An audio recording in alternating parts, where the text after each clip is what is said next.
G'day, Bishop. I've got one question for you. We're all called to holiness, we're all called to evangelise, but if you were to name one aspect that might separate those who are called to these aspects versus those who are called to be priests, brothers, religious and consecrated, what would that one quality be? Before I name one difference, let me say the biggest thing is a similarity. Because of our baptism, because of our faith in Jesus Christ, that is the primary vocation of every human being, the vocation to be a saint. And we've got to find the path that God's given us to that. And that everyone in this room has in common. Now, there are some people that don't do that. In fact, most people don't do that by a form of formal consecration. I think in history, I'm not sure of the exact numbers, but I would guess that it would be more than 9 out of 10 people have not.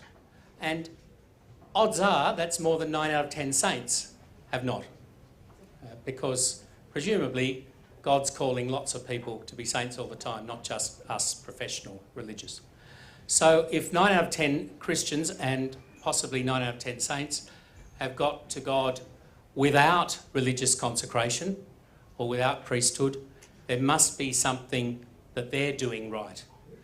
And I'd say what they're doing is they do the things they're called to in everyday life extraordinarily, gracefully well. Whether that's being a mum, being a spouse, being a worker, a professional, being a volunteer, whatever the things are that they're doing, the other things they're called to, the place God's put them in life, they do those as activities for God. And that's different to us, consecrated, who very often we're given tasks by a superior or by the very nature of our state. It already defines for us our way to holiness very largely. For lay people, which is most people, they've got to choose things like a spouse, whether I'll have children, whether I'll be a volunteer, what kind of work I'll do, who I'll work for, all those sorts of things. You've got to make choices about those things, and you've got to make those ways to holiness. You can't say, oh, my holiness bit is my hour on Sunday. That's my holiness bit. Or I do a bit of holiness in the morning when I first wake up, and at night if I haven't fallen asleep yet, with a bit of prayer before I go to sleep. It's got to be every bit of every day. And so the unconsecrated people have to say, well, the life I've chosen or been given, in all those different parts of it, how is that going to be a way to God for me?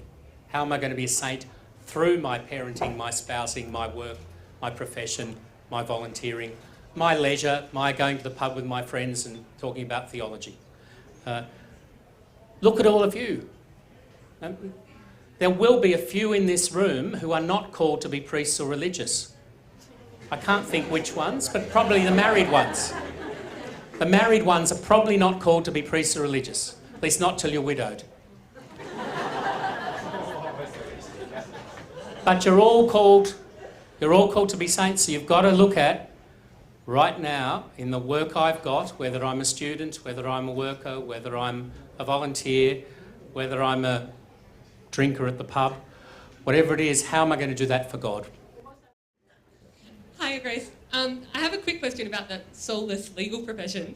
I was just wondering, when you were making your decision to leave the law, whether you were a little bit concerned that, I guess, you stepping away from such a soulless environment would take that little bit of integrity or honesty or whatever that it might have had out of your firm?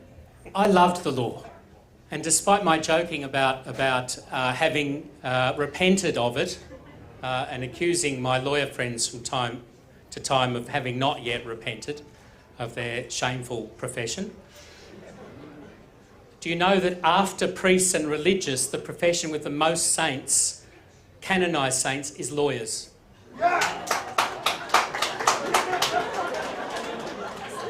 Now that's totally contrary to what most people would think.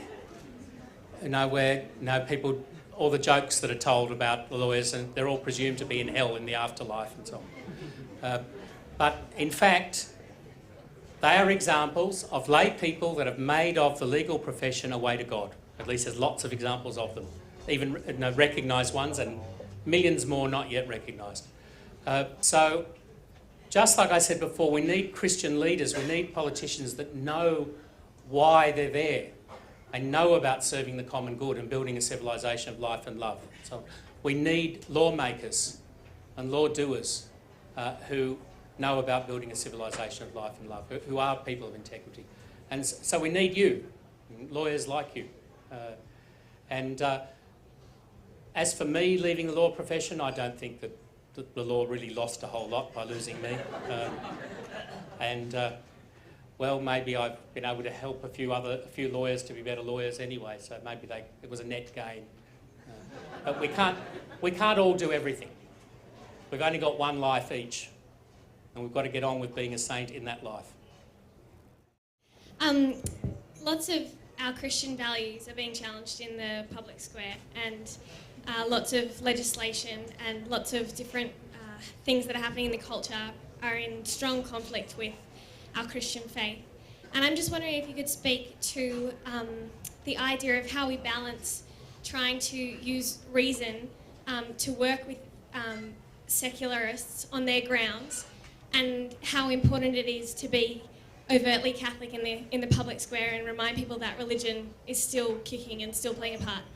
And whether you think what's more important, or how do we balance it, or what you think the best approach is. I might be odd, I guess I am, but I've never found I've had to choose between being reasonable and being Catholic. I think we have the most reasonable worldview, the most reasonable plan of life. We're in touch with our bodies, with our sexuality, with life from the very beginning to the very end, with creation, with the one who is behind all of creation. We have really good arguments. We have the best brains in history. Most of them by far have been great Catholic thinkers. We've got lots of the greatest saints in history, and a lot of them are around us, some of them are in this room. You know, it's really easy to be really a person of reason, through and through.